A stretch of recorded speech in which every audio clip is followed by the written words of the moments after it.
എല്ലാ പ്രിയപ്പെട്ട പ്രേക്ഷകർക്ക് നമസ്കാരം. ഇന്നത്തെ വീഡിയോയിലേക്ക് സ്വാഗതം. ഈ വീഡിയോയിൽ ഞാൻ പറയുന്ന പല കാര്യങ്ങളും ഒരു ഡാർക്ക് റിയാലിറ്റി ആണെന്നുണ്ടെങ്കിലും പറഞ്ഞു വരുമ്പോൾ ചില ഏരിയകൾ ഡാർക്ക് ഹ്യൂമർ ആവാനായിട്ടുള്ള എല്ലാവിധ സാധ്യതയുണ്ട്. അത് എൻ്റെ കുഴപ്പമല്ല, കേൾക്കുന്ന നിങ്ങളുടെ കുഴപ്പമല്ല. അതങ്ങനെ നമുക്ക് പ്രസൻറ്റ് ചെയ്യാനായിട്ട് സാധിക്കത്തുള്ളൂ. അതുമായി ബന്ധപ്പെട്ട ഘടകങ്ങളെല്ലാം അങ്ങനെ ആയതുകൊണ്ടാണ്. കഴിഞ്ഞ ദിവസം പല ആളുകളും അയച്ചു തന്ന വീഡിയോ എന്ന് ഞാൻ ഈ വീഡിയോയിൽ പറയില്ല. എൻ്റെ ഒരു ഒറ്റ സുഹൃത്ത് മാത്രം അയച്ചു തന്ന ഒരു വീഡിയോ ഉണ്ട്, ഒരു ട്രോൾ വീഡിയോ. അത് ഏതോ ഒരു ഫാമിലി വ്ളോഗ് ചാനലിലെ സ്ത്രീയുടെ പ്രഗ്നൻസിയുമായി ബന്ധപ്പെട്ടുള്ളതാണ്. അദ്ദേഹത്തിൻ്റെ ആദ്യ കുട്ടിക്ക് ശേഷം അധികം വൈകാതെ അടുത്ത കുട്ടി ഉണ്ടാവുന്നു എന്നുള്ള ഒരു കാര്യം നാട്ടിലുള്ള ആളുകളെ, അദ്ദേഹത്തിൻ്റെ ഫാൻസിനെ അറിയിക്കുന്ന ഒരു വീഡിയോ ആണ്. ഫാമിലി വ്ളോഗാണ്, ഭർത്താവാണ് വീഡിയോ ഒക്കെ എടുത്തിരിക്കുന്നത്. കരച്ചിലും വിഷമങ്ങളും ആദികളും ആകുലതകളും ഒക്കെ അവർ ആ ഒരു വീഡിയോയിൽ പങ്കുവയ്ക്കുന്നുണ്ട്. എന്താണെങ്കിലും നമുക്ക് അതൊരു ഡാർക്ക് ഹ്യൂമറായിട്ട് തോന്നിയാൽ പക്വത എന്ന് ഞാൻ പറഞ്ഞത്, ഒരു വലിയ കൂട്ടം ആളുകൾക്ക് ഇത് കോമഡി ആയിട്ടാണ് തോന്നിയത്. നമ്മുടെ നാട്ടിലൊരു സ്ഥിതിവിശേഷമൊക്കെ അറിയാം. ഒരു കുട്ടിക്ക് ശേഷം അടുത്ത കുട്ടി, ആ ഒരു ഗ്യാപ്പ് അടുത്തൊക്കെ ആണ് എന്നുണ്ടെങ്കിൽ പല ആളുകൾക്കും വലിയ ആദിയാണ്, ചില ആളുകൾക്ക് ഒരു നാണക്കേടാണ്, ഷെയിമായിട്ടൊക്കെ തോന്നും. അതേപോലെ തന്നെ പ്രായോഗിക ബുദ്ധിമുട്ടുകളുണ്ട്. ഓരോ ആളുകളുടെ സാഹചര്യം ഡിഫറെൻ്റ് ആണ്. നമുക്കതിനെ കുറിച്ചിട്ട് കൃത്യമായിട്ടുള്ള അഭിപ്രായം ഒന്നും പറയാൻ പറ്റത്തില്ല. ചില ആളുകൾക്ക് അധികം ഗ്യാപ്പ് ഇല്ലെങ്കിലും കുഴപ്പമൊന്നും ഉണ്ടാവില്ല, അവരുടെ സാഹചര്യങ്ങൾ അതിന് അനുകൂലമായിരിക്കും. എന്താണെങ്കിലും നാട്ടുകാരിലും വീട്ടുകാരിലുമുള്ള ഒരു വലിയ കൂട്ടം ആളുകൾ പ്രായ, ലിംഗ, ജാതി, മത ഭേദമന്യേ കമന്റ് അടിക്കാനായിട്ട് മുന്നിൽ തന്നെ ഉണ്ടാവും. അതിപ്പോൾ വിവാഹം കഴിഞ്ഞിട്ട് പെട്ടെന്ന് കുട്ടി ഉണ്ടായാലും വൈകി കുട്ടി ഉണ്ടായാലും, ഇനി കുട്ടി ഉണ്ടായില്ല എന്നുണ്ടെങ്കിലും ഒരു കുട്ടിക്ക് ശേഷം അടുത്ത കുട്ടി പെട്ടെന്ന് ഉണ്ടായാലും വൈകി ഉണ്ടായാലും ഒക്കെ ആളുകൾ ഈ കമന്റ് അടി നിർത്തത്തൊന്നുമില്ല.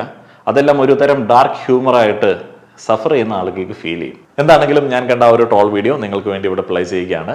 ഈ ട്രോൾ വീഡിയോയിൽ ഉൾപ്പെട്ടിട്ടുള്ള ആളുകൾ ആരാണ്, ഏത് ഫാമിലി വ്ളോഗ് ചാനലാണ് എന്നൊന്നും ആളുകൾ അങ്ങോട്ടും ഇങ്ങോട്ടും ചോദിക്കാതിരിക്കുക. നമുക്കത് അറിഞ്ഞിട്ട് ഒരു കാര്യമില്ല. അവരുടെ വ്യക്തിപരമായിട്ടുള്ള കാര്യങ്ങൾ നമ്മളിവിടെ ചർച്ച ചെയ്യാനായിട്ട് ഉദ്ദേശിക്കുന്നില്ല. നമ്മൾ ചില കാര്യങ്ങൾ പറയുന്നുണ്ട്, അത് എളുപ്പത്തിൽ കമ്മ്യൂണിക്കേറ്റ് ചെയ്യാൻ വേണ്ടിയാണ് ഇങ്ങനെ ഒരു വീഡിയോ ഇവിടെ പ്ലേ ചെയ്യുന്നത് തന്നെ. ആ ഒരു വീഡിയോയിലേക്ക് പോകുന്നതിന് മുൻപ് കുടുംബവും കുട്ടികളും ഒക്കെ ആയി സമാധാനമായിട്ട് ജീവിക്കാൻ ആഗ്രഹിക്കുന്ന ആളുകൾ പലപ്പോഴും മറന്നു പോകുന്ന ഒരു കാര്യത്തെ ഓർമ്മപ്പെടുത്തുകയാണ്: ഒരു ഹെൽത്ത് ഇൻഷുറൻസിന്റെ പരിരക്ഷ. കുടുംബത്തിലെ ഓരോ അംഗങ്ങളും ഹെൽത്ത് ഇൻഷുറൻസിന്റെ പരിരക്ഷയിലാണെങ്കിൽ മാത്രമേ നമുക്ക് ആത്യന്തികമായിട്ടുള്ള ആ ഒരു സമാധാനം പലപ്പോഴും ആസ്വദിക്കാനായിട്ട് സാധിക്കത്തുള്ളൂ.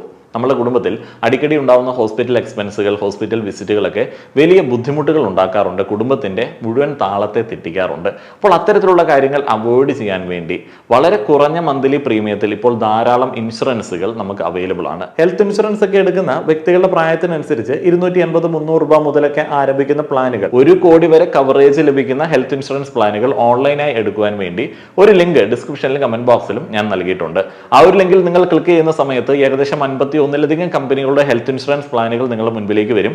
അതിൽ നിന്ന് നിങ്ങൾക്ക് അനുയോജ്യമായവ കമ്പയർ ചെയ്ത് എടുക്കാനായിട്ട് സാധിക്കും. അതും 25% വരെ ഡിസ്കൗണ്ടോടെ. ഓൺലൈനായി ഹെൽത്ത് ഇൻഷുറൻസ് എടുക്കുമ്പോൾ നിങ്ങൾക്ക് ലഭിക്കുന്നു 30 മിനിറ്റിൽ ക്ലെയിം സപ്പോർട്ട്, പോളിസിയുമായി ബന്ധപ്പെട്ട സേവനങ്ങൾക്ക് റിലേഷൻഷിപ്പ് മാനേജർ, അതോടൊപ്പം മെഡിക്കൽ ചെക്കപ്പ് ഇല്ലാതെ ഇൻസ്റ്റന്റ് അപ്രൂവലും. ഇന്ത്യയിൽ ഹെൽത്ത് ഇൻഷുറൻസ് ഒക്കെ എടുക്കുന്ന ആളുകൾക്ക് ATCയുടെ ഒക്കെ അടിസ്ഥാനത്തിൽ 75,000 രൂപ വരെ ടാക്സ് ബെനിഫിറ്റ്സ് ഉള്ള കാര്യം നിങ്ങൾക്ക് അറിയാവുന്നതാണ്. അതേപോലെ തന്നെ NRIs ഒക്കെ പേരൻസിന് വേണ്ടി ഇന്ത്യയിൽ നിന്ന് ഹെൽത്ത് ഇൻഷുറൻസ് എടുക്കുകയാണെന്നുണ്ടെങ്കിൽ 18% GST അടയ്ക്കേണ്ട എന്നുള്ള അധിക ലാഭവുമുണ്ട്. ഡേ 1 മുതൽ പ്രീ എക്സിസ്റ്റിംഗ് ഡിസീസുകൾക്കടക്കം കവറേജ് ലഭിക്കുന്ന ഇൻഷുറൻസ് പ്ലാനുകൾ ഓൺലൈനായി കമ്പയർ ചെയ്ത് എടുക്കുവാൻ വേണ്ടിയും 25% വരെ ഡിസ്കൗണ്ട് കരസ്ഥമാക്കുവാൻ വേണ്ടിയും ഡിസ്ക്രിപ്ഷനിലും കമന്റ് ബോക്സിലുമുള്ള ലിങ്ക് ഉപയോഗിക്കുക. ഇനി ഞാൻ കണ്ട ആ ഒരു ട്രോൾ വീഡിയോയിലെ പ്രസക്ത ഭാഗങ്ങളൊന്ന് പ്ലേ ചെയ്യുകയാണ്. Finally, yes, we are pregnant. we are pregnant. ഗർഭാണോ? അച്ചു രണ്ടാമത് പ്രഗ്നന്റ് ആയിരിക്കാണ്. നിനക്ക് എത്ര മാസമായി? നിന്റെ വയറ്റാട്ടി അവളുടെ വരോടാ ഞാൻ. ഫാമിലി വ്ളോഗ് ചാനലുകളിലെ ഏറ്റവും ഹോട്ട് ടോപ്പിക്കാണ് പ്രഗ്നൻസി, അതേപോലെ തന്നെ ഡെലിവറി എന്നീ കാര്യങ്ങളൊക്കെ. ഒരു കുട്ടി ഉണ്ടാവുക എന്ന് പറയുന്നത് എസ്പെഷ്യലി ഇന്ത്യൻസിന് വലിയൊരു സംഭവമാണ്. ഈ കുട്ടി ഉണ്ടാവുന്ന കാര്യത്തിൽ നമ്മൾ അമിതമായിട്ടുള്ള ആഘോഷവും സന്തോഷമൊക്കെ പ്രകടിപ്പിക്കാറുണ്ട് എന്നുണ്ടെങ്കിലും കുട്ടിയെ വളർത്തുന്ന കാര്യത്തിൽ നമ്മൾ വൻ പരാജയം തന്നെയാണ്. ഒരു പുതിയ അടിമ ഉണ്ടാവുന്നു, അതേപോലെ തന്നെ ഞാനൊരു ഉടമയാവുന്നു എന്നുള്ളതൊക്കെയാണ് പലപ്പോഴും പേരൻസിന് കുട്ടികളുടെ ജനനവുമായി ബന്ധപ്പെട്ട് തോന്നുന്ന തോന്നലുകൾ. ഇപ്പോൾ വലിയ കാര്യമായിട്ടുള്ള മാറ്റങ്ങളൊക്കെ ഉണ്ട്. ഈ ഒരു സിറ്റുവേഷനിൽ അവർക്ക് കുട്ടി ഉണ്ടാവുന്ന ഒരു കാര്യം അവർ ചെറിയൊരു ഞെട്ടലോടെയാണ് കേട്ടത്. കാരണം അവർ ആ ഒരു കുട്ടിയെ പ്രതീക്ഷിച്ചിരുന്നില്ല എന്നുള്ളതാണ് അറിയാനായിട്ട് കഴിയുന്നത്.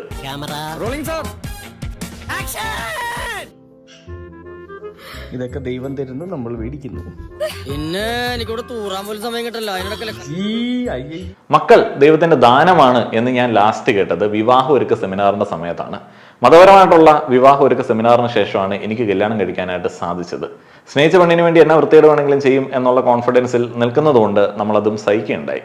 ആ സെമിനാറിന് അവിടെ വന്നിട്ടുള്ള കുറേയധികം ആളുകൾ ഇങ്ങനെ അത്ഭുതപ്പെട്ടു എന്നെ അവിടെ കണ്ട സമയത്ത്. പക്ഷേ ഞാൻ അവരോട് പറഞ്ഞു, നമുക്ക് വേണ്ടത് സർട്ടിഫിക്കറ്റ് ആണ്. എങ്ങനെയും ഇത് കേട്ട് ഇവിടെ നിന്ന് രക്ഷപ്പെടാനായിട്ട് ശ്രമിക്കുക. മക്കൾ ആരാണ് ദൈവത്തിന്റെ ദാനമെന്ന് ഉത്തരമായിട്ടൊക്കെ ആവേശത്തോടെ ഞാൻ പറഞ്ഞത് ഓർക്കുന്നു. എന്താണെങ്കിലും ഈ തരത്തിലാണ് ഈ കുട്ടികളുടെ ജനനവുമായി ബന്ധപ്പെട്ട് ആളുകളൊക്കെ വിചാരിച്ചു വെച്ചിരിക്കുന്നത്. എന്നാൽ എനിക്ക് കൃത്യമായിട്ടുള്ള വിയോജിപ്പുകളുണ്ട്. എനിക്ക് നല്ല ദേഷ്യമുണ്ട് ഈ മക്കളെ അലോട്ട് ചെയ്യുന്ന ദൈവത്തിന്റെ ആ ഒരു ഡിപ്പാർട്ട്മെന്റിനോട്. കാരണം ആവശ്യമില്ലാത്ത ആളുകൾക്ക് വാരിക്കോരി കൊടുക്കും. അവർക്ക് വേണ്ടാത്ത സമയത്തും കുട്ടികളെ കൊടുക്കും. വിവാഹത്തിന് മുന്നേ സമൂഹം നിഷ്കർഷിക്കുന്ന ആ ഒരു ബന്ധപ്പെടലിന് മുന്നേ തന്നെ പല ആളുകളും ഒരു സമയം ചെലവഴിച്ചു കഴിഞ്ഞാൽ അവർക്ക് സ്പോട്ടിൽ അലോട്ട് ചെയ്ത് കൊടുക്കും കുട്ടിയെ.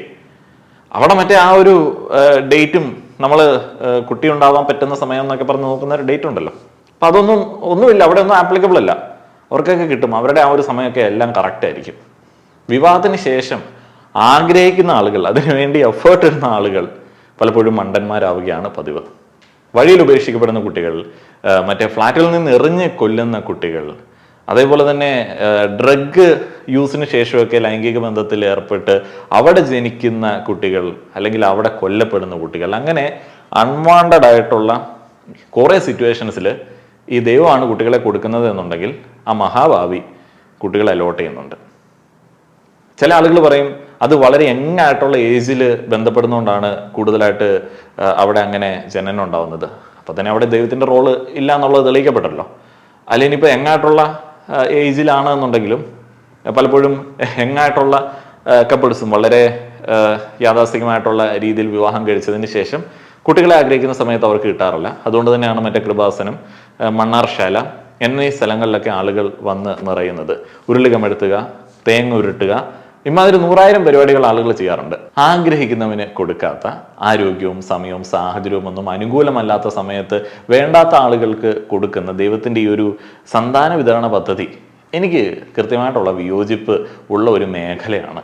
അതൊക്കെ കൊണ്ട് തന്നെയാണ് നമ്മൾ ഈ ദൈവവിശ്വാസികളെ കാണുന്ന സമയത്ത് പുച്ഛിച്ചോടിക്കുന്നത്. എല്ലാത്തിനകത്തും കൊണ്ടേ മിക്സ് ചെയ്യും. എന്നാൽ വൃത്തിയായിട്ടുള്ള ഒരു കാര്യവും ഈ പറയുന്ന ടീമിനെ കൊണ്ട് നടക്കത്തുമില്ല. അതിനിപ്പോ എന്തോതിന് കാര്യമല്ലേ, എല്ലാവർക്കും ഇപ്പൊ ടിൻസൊക്കെ ഉണ്ടാവുന്നവർ എന്തോ ചെയ്യും. നാണമില്ലേ അളിയാ, എല്ലാം കാണിച്ചു വച്ചതും പോരാ, ഇനി അത് പബ്ലിക്കായിട്ട് തുറന്നു പറയുന്ന. ടിൻസാണ് ഉണ്ടാവുന്നത് എന്നുണ്ടെങ്കിലും, ഒരാളാണ് ഉണ്ടാവുന്നത് എന്നുണ്ടെങ്കിലും, ഒരമ്മയ്ക്ക് ഒരു കുട്ടിയുടെ ജനനവുമായി ബന്ധപ്പെട്ട് കുറേയധികം ആകുലതകൾ ഉണ്ടാവും. ഒരമ്മ എന്ന് പറയുന്ന ആ ഒരു റോളിൽ നിൽക്കാത്ത നമ്മളെപ്പോലുള്ള ആളുകൾ വിചാരിക്കും, ഓ അതിനിപ്പോൾ എന്താണ്, അത് വളർത്തിയാൽ പോരെ. അല്ല, ആ ഒരു പ്രോസസ്സ് ഉണ്ട്. കുറേയധികം മാസങ്ങളിലേക്ക് അതിനുവേണ്ടി അവർ ഒന്ന് ഒരുങ്ങേണ്ടതുണ്ട്. സ്ഥിരമായിട്ടുള്ളൊരു ജീവിത രീതിയിൽ നിന്ന് മാറേണ്ടതുണ്ട്. ആരോഗ്യപരമായിട്ടുള്ള ചില ബുദ്ധിമുട്ടുകളുണ്ട്. വലിയൊരു ഉത്തരവാദിത്വമാണത്. ഒരു കുട്ടിക്ക് ജന്മം നൽകി അതൊന്ന് ഏറ്റു നടക്കാറാവുന്ന പ്രായം വരെ ആക്കിയെടുക്കാനായിട്ടുള്ള ബുദ്ധിമുട്ട് അമ്മയ്ക്കറിയാം. അവരുടെ എത്ര കാലത്തെ ഉറക്കമാണ് നഷ്ടപ്പെടുന്നത്. അത് കഴിഞ്ഞ് ഒന്ന് ആശ്വസിക്കുന്നതിന് മുൻപ് തന്നെ, ഒന്ന് റെസ്റ്റ് എടുക്കുന്നതിന് മുൻപ് തന്നെ അടുത്ത കുട്ടി എന്നൊക്കെ പറയുമ്പോഴത്തേന് അവർക്കതൊരു വലിയ ഷോക്ക് തന്നെയായിരിക്കും. ഇതിനോടൊപ്പം സമൂഹം ഇവരെ എങ്ങനെ നോക്കിക്കാണും എന്നുള്ളതിന്റെ ഒരു ടെൻഷനും ഇവർക്കുണ്ടാവും. കാരണം ഈ കുട്ടിയുടെ ഒരു ജനനത്തിന് ശേഷമൊക്കെ നിങ്ങൾ ഇത്ര ധൃതി വെച്ച് നിങ്ങൾ എന്താണ് ഒരു ഉത്തരവാദിത്വം ഇല്ലാതെ കാര്യങ്ങൾ ചെയ്തത്, നിങ്ങൾക്ക് ശ്രദ്ധയില്ലായിരുന്നോ എന്നൊക്കെ കാരണവന്മാർ ചോദിക്കാനായിട്ടുള്ള സാധ്യത ഉണ്ട്. ഇതിലൊന്നും കൃത്യമായിട്ട് ഇടപെടേണ്ട ഒരു ആവശ്യവും ഈ പങ്കാളികളല്ലാത്ത മറ്റാളുകൾക്കില്ല എന്നുണ്ടെങ്കിലും നമ്മുടെ നാട്ടിൽ ഈ പറയുന്ന കാര്യങ്ങളിലൊക്കെ ആളുകൾ കയറി ഇടപെടും.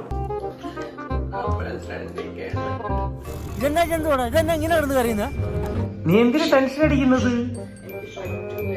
ഇപ്പൊ നീനൊരു കൂട്ടോടായെന്നല്ലേ ഉള്ളു, നീ എന്തിനു ടെൻഷൻ അടിക്കുന്നത്?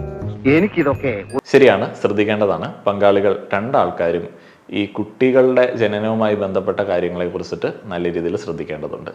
ഇപ്പോൾ ബന്ധമൊക്കെ പുലർത്തുന്ന സമയത്ത് കുട്ടികളുടെ ജനനം എന്നുള്ളൊരു കാര്യത്തെ കുറിച്ചിട്ട് എപ്പോഴും ചിന്തിക്കേണ്ടതുണ്ട്. മിക്കവാറും ഉള്ള ആണുങ്ങൾ, നമ്മുടെ നാട്ടിലെ ആണുങ്ങളിൽ ഒരു ഭൂരിപക്ഷം ആൾക്കാരും വലിയ കൺവിൻസിങ് സ്റ്റാറുകളാണ്. നിങ്ങൾ കണ്ടിട്ടില്ലേ, പകൽ വെളിച്ചത്തിൽ കണ്ടു കഴിഞ്ഞാൽ തമ്മിൽ അടിയായിരിക്കും. രണ്ടാൾ രണ്ട് സ്ഥലത്തൊക്കെ ആയിരിക്കും. അവരുടെ കുടുംബത്തിൽ എന്നും പ്രശ്നങ്ങളായിരിക്കും. പക്ഷെ പിള്ളേരുടെ എണ്ണം ബാക്കിയുള്ളതുപോലെ തന്നെ മെയിൻറ്റെയിൻ ചെയ്യപ്പെടാറുണ്ട്. ഇതൊക്കെ എപ്പോൾ നടക്കുന്നു എന്ന് നമ്മൾ ചിന്തിക്കും. അത് ഈ കൺവിൻസിങ് പരിപാടി കാരണമാണ്. ഈ ആണുങ്ങളിൽ ഒരു ഭൂരിഭാഗം ആളുകളും ഈ കാര്യങ്ങളിൽ ബഹുകേമന്മാരാണ് കൺവിൻസ് ചെയ്യുന്ന കാര്യത്തിൽ.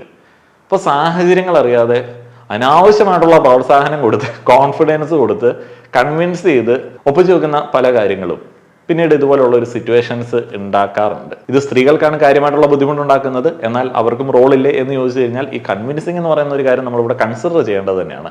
അപ്പോൾ കൺവിൻസിങ്ങിലൊക്കെ വീണ് പോവാതിരിക്കാൻ വേണ്ടി ശ്രദ്ധിക്കുക, കൺവിൻസ് ചെയ്യാതിരിക്കാനായിട്ട് ശ്രദ്ധിക്കുക. സാഹചര്യങ്ങളില്ല എന്നുണ്ടെങ്കിൽ ഈശ്വരൻ കൊടുത്താ കൈനീട്ട് വാങ്ങിക്കാല്ലാതെ എന്തോ ചെയ്യും. അതെ, തള്ളക്ക് പിള്ളയെ കൊടുക്കുന്ന ഈശ്വരനല്ലോ ഈശ്വര പിള്ളച്ചേട്ടൻ. ഇതിന്റെ കാര്യങ്ങളൊക്കെ നോക്കാൻ എല്ലാരും ഉണ്ടല്ലോ, ഞാനുണ്ടല്ലോ, പിന്നെന്തോത്തിന് പേടിക്കുന്നത്? എക്സ്പെക്ട് ചെയ്യാതല്ലേ വരേണ്ടത്. എക്സ്പെക്ട് ചെയ്യുന്ന വരുന്ന ആൾ അടിപൊളിയായിരിക്കും, ചെയ്യാതെ വരുന്ന ആള് നീ ടെൻഷൻ അടിക്കണ്ട. ഇയാള് തന്നെ ഇവിടുത്തെ പ്രശ്നം. ഒരു മര്യാദ വേണ്ടേ? സത്യം പറയാലോ, ഇപ്പൊ ജീവിതം ഒരു വലിയ ചോദ്യചിഹ്നമായി മാറിയിരിക്കുക. ഒരു കുഴപ്പമില്ല, നീ പേടിച്ചിട്ട് ഒരു കാര്യമില്ല. കല്യാണം കഴിഞ്ഞ അന്നോട്ടുള്ള സമാധാനക്കട നരകം. അപ്പൊ നീനുവിനൊരു കൂട്ടായില്ലേ? പോസ്റ്റ് ആവത്തില്ല എന്തായാലും നീനു അല്ലേ നീനുമ്മ? ആദ്യത്തെ കുട്ടിക്ക് വലിയ പ്രായമാവാത്ത സമയത്ത് രണ്ടാമത്തെ കുട്ടി ഉണ്ടാകുമ്പോൾ ആദ്യത്തെ കുട്ടിക്ക് കെയർ പ്രോപ്പറായിട്ട് കിട്ടുമോ, എങ്ങനെയാണ് ആ ഒരു കുട്ടി ഈ കാര്യങ്ങളെ സ്വീകരിക്കുക, എന്നീ കാര്യങ്ങളിലൊക്കെ ആകുലത ഉണ്ടാകുന്ന സ്വാഭാവികമാണ്.